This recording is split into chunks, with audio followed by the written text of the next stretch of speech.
after this beat.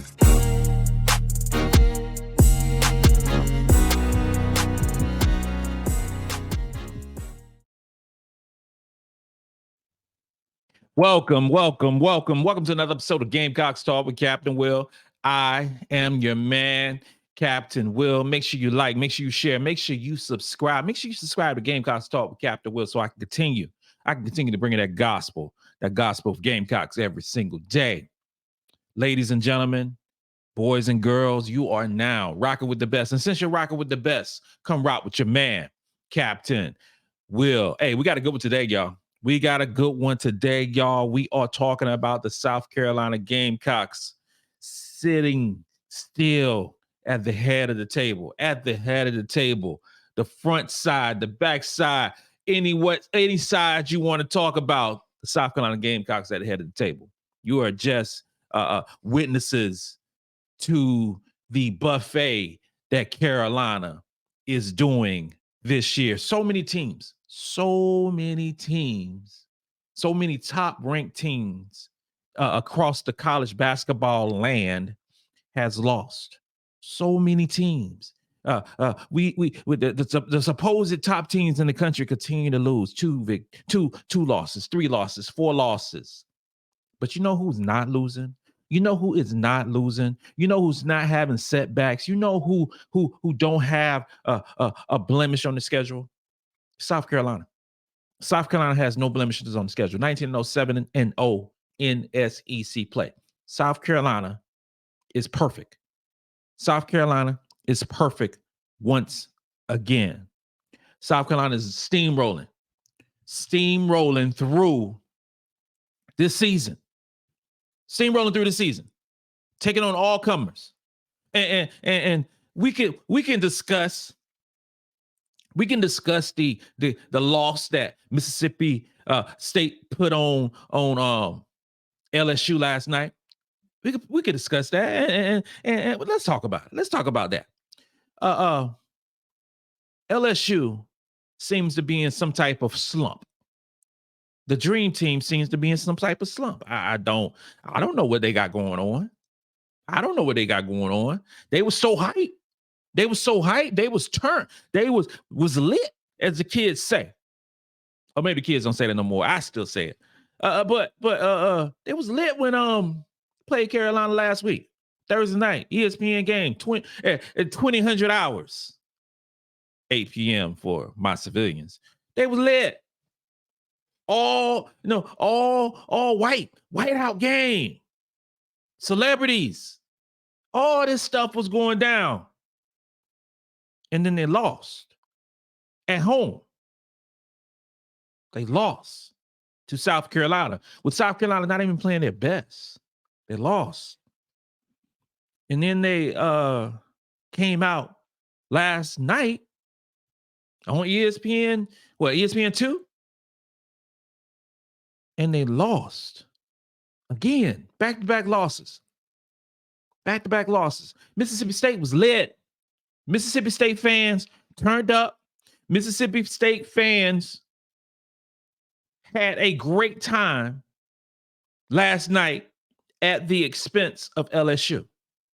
Why is LSU losing basketball games? Why is LSU the best team that God has ever created, according to the media and the metrics and all this stuff before the season, is losing basketball games? Why are they losing? If you watched the game last night, LSU, they have to play more players. You got 12, 13 ladies on scholarship, and you play 6.5? You have to play more players. Kim Mulkey has to trust her players. She doesn't trust her players. She does not trust her players. And what happens against teams with LSU now, they slow the game down. They limit possessions. They make it a half-court game. And if you're making it a half-court game, LSU's not very good. LSU scores in transition. you limit transition, you got a chance to win the basketball game. You have a chance. And Mississippi State did that. They beat them. LSU is going to have problems with Tennessee. LSU is not the team that the media portray them to be. Kim Mulkey is not the coach that the media is portraying. I know she got her championships. I understand that. I got it. But to me, just Captain Will, to me, it seems like a great coach is also a great leader. A great coach is also a great leader. And I come from my military background. I know great leaders. I've seen them. I was a pretty good leader myself. I don't want to pat my back too hard. I was a decent leader in the military. But when you're a great leader, everyone follows you. Everyone follows you. You think all members of LSU is following Kim Mulkey? No. The viral clip that's going out where they're in a timeout, and I guess they're trying to draw up a play, and Haley Van Lith was clueless about what was being drawn up on the board. Like, what? The transparency of the coaching, of the teaching method for LSU ain't going too right. But you know who is? Head coach Dawn Staley. She has the temperament, she has the demeanor to lead these ladies to another Final Four and potentially another championship. The drama that went on with LSU this during the season and the turmoil, that ain't gonna never happen in no South Carolina. It will never happen to South Carolina, ever. It'd be kept on the wraps. If it did happen, be kept on the wraps. Nobody would ever know that it went down. You wouldn't see all the back and forth with parents and kids and all this stuff on social media. You won't see none of that mess on a Dawn Staley coach team. That would never happen. That's what I say. A coach is a leader. A coach is a teacher. We have the best leader. We have the best teacher in head coach Dawn Staley. I mean, you just look at a resume. And we can talk about Virginia. We can discuss about Virginia, about what she did at Virginia. But I just want to focus on South Carolina. Dawn Staley's been here for 16 years. 16 years. When she arrived on campus, South Carolina was not a good program. Was not a good program by any stretch of the imagination. Was not a good program. She changed, and that's the buzz. The buzzword is culture. The buzzword is culture for team sports. She changed the culture. She did. The first 2 seasons at South Carolina were losing seasons. Yeah. Because South Carolina was a bad basketball team. First season, 10-18. Second season, almost 500, 14-15. Since that time, since those first 2 seasons, South Carolina has been winning 84% of their games. 397-73. South Carolina. After flipping the team completely.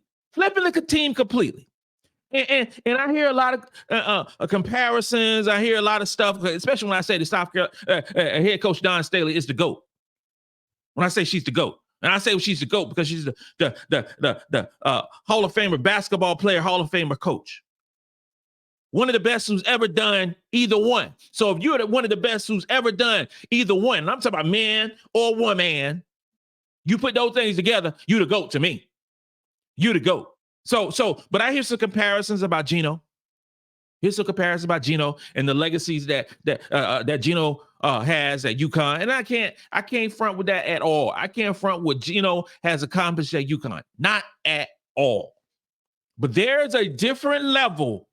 There's a different era of college basketball over the last 5, 6, 7, 8 years than it was when the only teams it was UConn, Tennessee. Sprinkle in a couple other teams, but those were the dominant programs for college basketball. If you were a top player, you basically went to one of those two programs. It is different now. It is different. There is a lot of competition. There is a lot of parity now in college basketball. There are a lot of young girls out there hooping who are staying local to their state, staying local to their city. There are a lot of talent that is being spread out across the board for this country, which makes the women's college basketball product even better. Even better. Even better. So in this era of NIL, this era of transfer portal, this era of money going here, money going there, players want to transfer out because they're not getting playing time. All these things are happening. All these things are happening. And Gino did what he did for a long time with UConn. But there's been some chinks in the armor over these past few years. There's been some chinks in the armor. Because there's more now of parity, and Gino isn't as dominant as he once was. But you know who has been dominant? I just mentioned to you that the Gamecocks has won the last 84%.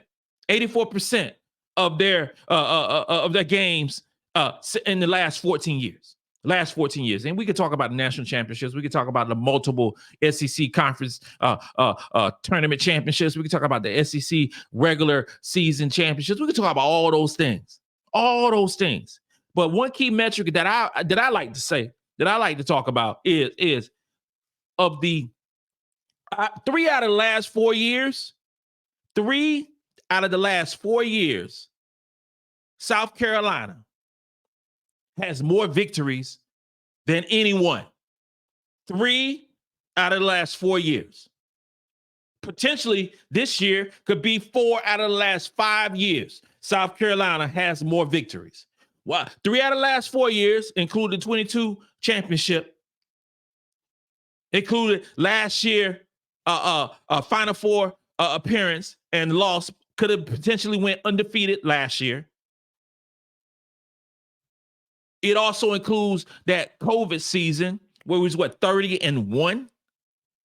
3 out of the last 4 seasons, South Carolina has led the country, led the landscape in victories, in wins. That means something.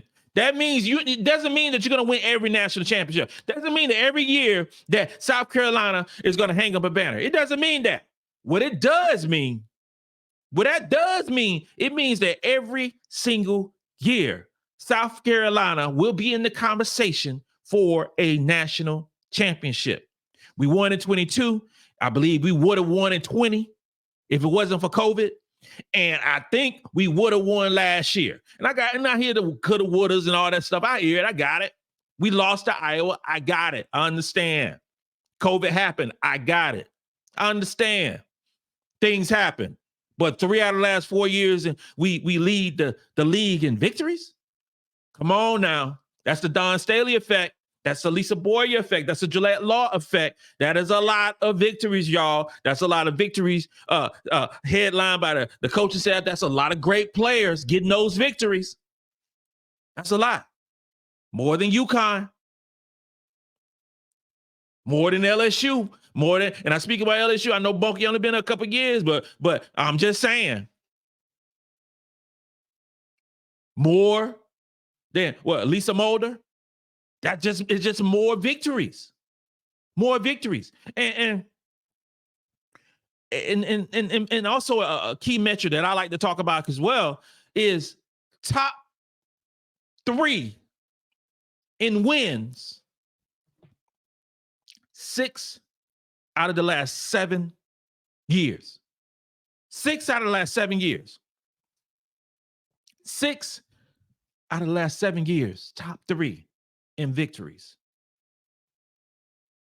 I speak on the dominance that Carolina has had over the last 7 years. And I go back to 7 years because I go back to 2017. Go back to 2017. So out of the last 7 years, 6 out of the 7 years, Carolina was in the top 3 in wins. This isn't new to South Carolina. This isn't new to South Carolina of winning. It took some time. It took some time to get over that hump, to create that culture at USC. It took some time. But it is staying here for a long, long time. As long as Coach Staley decides to coach at the University of South Carolina, we are going to always win. ESPN, Fox Sports, anybody who does a poll, listen to me clearly. Listen to me clearly. You cannot have a preseason poll that doesn't include South Carolina in your top 3. I do not care who we lose. I don't care. That showed this year when we lost 7 players from last year's, 36-1 team. 7 players, 5 starters. They decided to rank us number 6. And South Carolina has been number 1 since week 2. Because other teams are losing and Carolina is not. Will South Carolina go undefeated this season? I don't know, but we'll be in every single game that we play in. South Carolina will not get blown out by anybody on any gym, anywhere in this country. We won't get blown out. When I say blown out, I mean 10 points or more. That ain't going to happen to South Carolina. There will be no letdowns. There will be no letdowns. Emotion is something powerful. Emotion is something crazy in sports. There was a big adrenaline dump after that LSU game Thursday night. South Carolina played on Sunday, struggled some out the gate, and still ended up winning handily against a good Vanderbilt team who will be in the tournament. Okay? Who will be in the tournament. LSU, on the other hand, had that emotional dump as well, had an adrenaline dump after their loss against South Carolina. They played last night, and they lost last night. They lost. How we handle those situations, how we handle those emotions with every team trying to knock off the champ. And I say we the champ because I mean, this is why I say we the champ. Because we win more than y'all. And I say y'all, I mean everybody. As long as we win more than y'all, I consider us the champ. We may not win the national championship like I said before, but we always win more. We're going to lose a game here or there, but we ain't going to lose many of them. We ain't going to lose many games. And LSU, the reigning national champions, but are they the reigning national champions? Are they really the reigning national champions? Because the last time I checked, the game that I watched last night, Haley Van Lith is a transfer. She wasn't on that team last year. Alexis Morris was on that team. She ain't on that team now. Anissa Morrow ain't on that team. She was playing on DePaul last year. Michaela Williams was playing in high school last year. Only players on this team who get minutes that was on that national championship team was Angel Reese and Flage.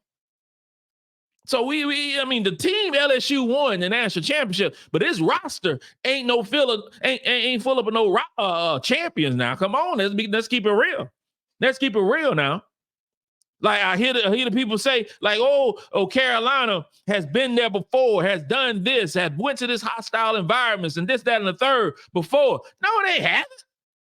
No, South Carolina, as the University of South Carolina women's basketball program and the coaching staff has been there before.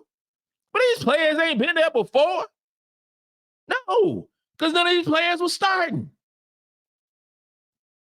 Ashlyn Watkins wasn't getting much burn last year. Chloe Kiss wasn't getting much burn last year.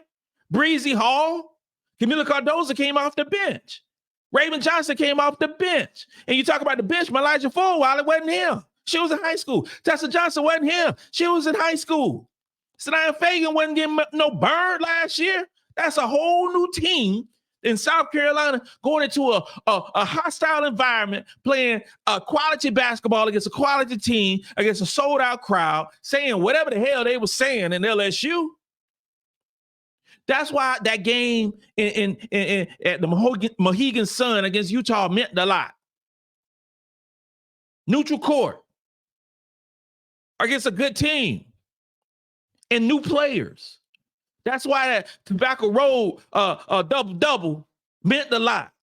North Carolina and Duke, both teams, good teams, but our girls was put in a situation where they could get better playing in an environment that was really tough.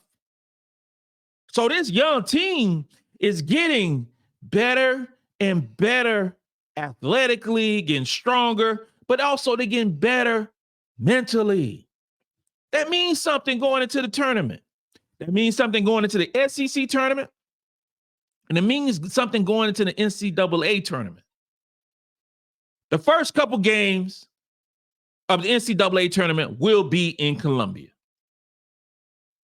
And the first couple games will be blowouts. Okay? Then we got to move.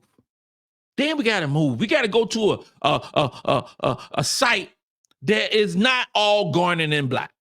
Okay? And we got to play basketball. And everybody ain't going to be for South Carolina. Okay? That is big. Getting through these hurdles of these hostile teams in a hostile environment means something. It means something. And we still got Tennessee on deck. We got to go to Tennessee. That game is big, y'all. That is a big game for South Carolina because Tennessee is a good basketball team, especially with Kia Jackson back. That is a big game. Tennessee is getting better and better. And when they play us, it's going to be a good game. It's a game that we potentially could lose. I'm just going to keep it real. It's a game that we potentially could lose because Tennessee going to be sold out. Tennessee going to be sold out. And they're going to be screaming. They're going to be yelling because Tennessee has that culture. They're going to be trying to beat the Gamecocks. And we're going to have to play ball. That is a huge game. That is the next really big game for South Carolina. I know we got to play Ole Miss. I know we got to play UConn. I know we got to play those teams. But we're going to have UConn at home. We're going to have UConn at home. And we don't lose at home. And UConn try to throw that little small schedule, a small lineup against South Carolina, they're going to get drugged. They're going to get drugged. I'm just letting you know right now. You put Paige Beckers at the 4th position against South Carolina, Swackers might throw her out in the 4th row. I'm just saying. That UConn is a small team, and they got a whole bunch of injuries, and they coming to South Carolina on Super Bowl day. Super Bowl day. The ratings going to be off the chart for that basketball game. The back and forth that Gino and Dawn potentially could have is going to be amazing. Because you already know that Gino is going to be all sulky. You already know. Going to be complaining about fouls. Going to be complaining about we too physical. Going to be complaining about we too tough. All this mess that's going to be going down leading up to that game. Trying to get in the referees' heads early on.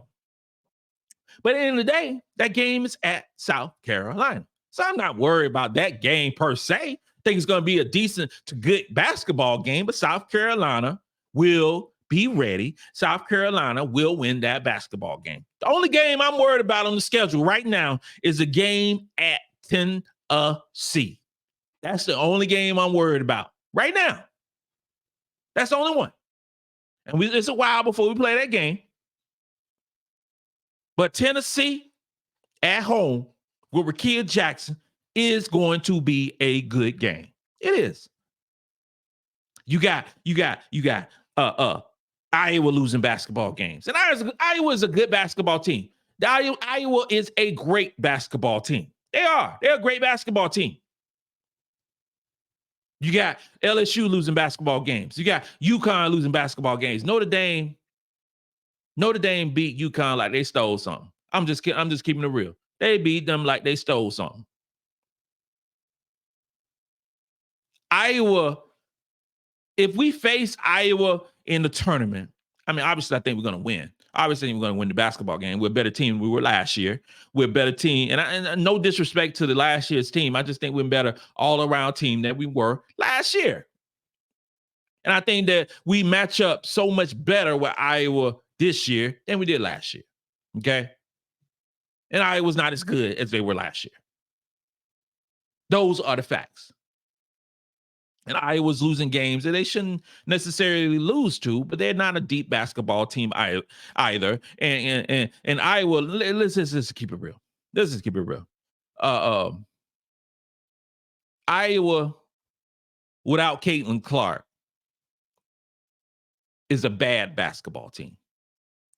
Without Caitlin Clark, they're a bad basketball team. If she gets any type of injury, Iowa season is done. If Caitlin Clark gets injured in this next game and is out for 2 weeks, let's say 2 weeks, I predict they will lose every game in those 2 weeks. If Iowa had injuries to their star player, because I ain't gonna say star players, because they only got one, their star player early in the season, like a UConn has had. Like Notre Dame, Olivia Miles ain't played all season. They ain't going to play all season. Olivia Miles, Notre Dame's best player last year. She ain't played a single second this season. She'll be back next year. But the Iowa has been lucky because they played Caitlin Clark so many minutes. They've been lucky that she haven't sprained her ankle, haven't had an injury that kept her out the lineup. But eventually, you play, because I play the odds. I'm a gambling man. Y'all know that. Y'all follow Cam Will. You already know that. I'm a gambling man. And if I'm a gambling man, the odds are that injuries are going to happen on some level. I mean, even with our basketball team, Tessa Johnson has sprained her ankle twice. Okay? Te-Hina Paopao sprained her ankle, was out a couple of games. Injuries happen in basketball. Very high pace, very intense, very physical. Injuries happen. Iowa has been lucky so far. How long that luck is going to continue on, I don't know. But I hope that we play Iowa. I hope we play Iowa, in the Final Four, Elite Eight. I don't care. But we need to get back. We got to get our lick back against Iowa. We have to get our lick back. At the end of the day, if it's UConn, if it's Iowa, if it's LSU, UCLA, Colorado, North Carolina State, any team that you want to talk about, any team that you want to mention, y'all are trying to get a seat at the table. You're trying to get a seat at the table. You're trying to get a seat at the table. And if you might get a seat at the table. Some of y'all might get a seat at the table at the Final Four. But right now, as we see it on January the 30th, 2024, South Carolina has a seat at the table, and Dawn Staley is the head of the table. It ain't nothing you can do about it. This concludes another episode of Gamecocks Talk with Captain Will. I am your man, Captain Will. Make sure you like, make sure you share, make sure you subscribe to Gamecocks Talk with Captain Will. Subscribe wherever you get your podcasts. YouTube, Apple Podcasts, iHeartRadio, wherever you may get it. Subscribe to your boy, Captain Will. If you want to become a member of my family, go to my YouTube channel, go to the top of the tab on the members, click that button and follow the instructions. You are now rocking with the best. And since you're rocking with the best, come rock with your man, Captain Will. Let's go.